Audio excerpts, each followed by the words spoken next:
കരുമം അവധൂതമ്മയുടെ 12ാമത് സമാധി വാർഷികം മെയ് 15-നാണ്. അതിനു മുമ്പ് ദീപാലയവും അവധൂതകുടിയും വൃത്തിയാക്കി പെയിൻ്റ് അടിച്ചുകൊണ്ടിരിക്കുകയാണ് കുമാരസ്വാമി. ഈ ചൂട് കാലത്ത് 2 നിലയുള്ള ദീപാലയവും അവധൂതകുടിയും മതിലും ജനൽ മുതലായവയും ഒറ്റയ്ക്ക് പെയിൻ്റ് അടിക്കുക എന്നത് എളുപ്പമുള്ള കാര്യമല്ല. ചിലപ്പോഴെല്ലാം ഒഴിവുള്ള ചില ഭക്തർ കുറച്ചു സമയം കൂടെ കൂടാറുണ്ട്. ഗുരുവിനെ കാണാൻ വരുമ്പോൾ ഗുരു വിറക് വെട്ടുകയാണെങ്കിൽ ശിഷ്യന് ഇടയ്ക്കെങ്കിലും മഴുവെടുക്കുകയല്ലേ നിവൃത്തിയുള്ളൂ.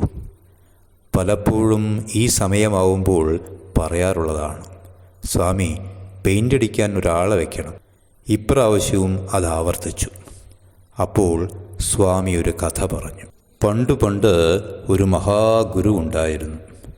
രാജാവ് അദ്ദേഹത്തിന് ഒരു സ്വർണ്ണപാത്രം നൽകി. സ്വർണ്ണപാത്രവുമായി നടക്കുന്ന ഗുരുവിൻ്റെ കയ്യിൽ നിന്ന് പാത്രം മോഷ്ടിക്കാൻ കള്ളൻ രാത്രി ഗുരുവിൻ്റെ കുടിലെത്തി. കള്ളനെ കണ്ട ഗുരു സ്വർണ്ണപാത്രം വെളിയിലേക്ക് എറിഞ്ഞുകൊടുത്തു. കള്ളൻ അത്ഭുതമായി. ഇത്ര വിലപിടിപ്പുള്ള പാത്രം ഇങ്ങനെ എറിഞ്ഞു കളയണമെങ്കിൽ ഇയാൾ സാധാരണക്കാരനല്ലെന്ന് കള്ളന് ബോധ്യമായി. കള്ളൻ പിന്നെ അടുത്ത ദിവസവും ഗുരുവിൻ്റെ കുടിലെത്തി. കള്ളൻ പറഞ്ഞു, ഇത്രയും വിലപിടിപ്പുള്ള ഈ സ്വർണ്ണപാത്രം നിസ്സാരമായി എറിഞ്ഞു കളയണമെങ്കിൽ അതിനേക്കാൾ വിലപിടിപ്പുള്ള എന്തോ അങ്ങയുടെ കയ്യിലുണ്ട്, അതെനിക്ക് വേണം. ഗുരു പറഞ്ഞു, ഭൂമിയിൽ വെച്ച് ഏറ്റവും വിലപിടിപ്പുള്ള ആ സാധനം തീർച്ചയായും എൻ്റെ കയ്യിലുണ്ട്. പക്ഷേ അത് കിട്ടണമെങ്കിൽ നല്ല ശ്രദ്ധ വേണം. കള്ളൻ പറഞ്ഞു, എൻ്റെ ജോലി മോഷണമാണ്. എനിക്ക് ഈ ജന്മത്തിൽ ആ അമൂല്യനിധി കിട്ടാൻ സാധ്യതയില്ല. ഗുരു പറഞ്ഞു, ആരു പറഞ്ഞു? താങ്കൾക്കാണത് കിട്ടാൻ ഏറ്റവും യോഗ്യത. ഒരു കള്ളനുള്ള ശ്രദ്ധയും ജാഗ്രതയും മറ്റൊരാൾക്കില്ല. നിങ്ങൾ ഇന്ന് മുതൽ മോഷണത്തിൻ്റെ ഓരോ നിമിഷവും അതിൽ തന്നെയാവണം ശ്രദ്ധ. ഗുരു പറഞ്ഞ ഈ കാര്യങ്ങൾ അതേപടി ആ കള്ളൻ അനുസരിച്ചു. മോഷണ സമയത്തെല്ലാം കള്ളൻ തൻ്റെ ശ്രദ്ധ മോഷണത്തിൽ മാത്രമായി കേന്ദ്രീകരിച്ചു.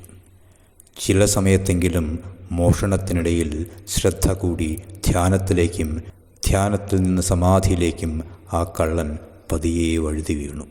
പിന്നീട് ഈ കള്ളൻ ഒരു മഹാധ്യാന ഗുരുവായി മാറി. കുമാരസ്വാമി കഥ പറഞ്ഞു നിർത്തി പറഞ്ഞു, ഇത് എനിക്കൊരു ധ്യാനമാണ്. ഒരു ജോലിയും ചെയ്യാതെ വേദാന്ത ചർച്ചകളുമായി ഇരിക്കുന്നതാണ് ഗുരു എന്ന് നമുക്കൊരു തോന്നലുണ്ട്. അതിന് വിപരീതമാണ് മഹാഗുരുക്കന്മാർ. രമണ മഹർഷിയായാലും അവധൂതനാഥാനന്ദയായാലും എല്ലാ ജോലികളും ചെയ്യുന്നവരാണ്. ഒരിക്കൽ കുറച്ചു ദിവസം ചുമട്ട് തൊഴിൽ ചെയ്ത് ഒരു പാവപ്പെട്ട കുടുംബം പരിപാലിച്ചിട്ടുണ്ട് അവധൂതനാഥാനന്ദ.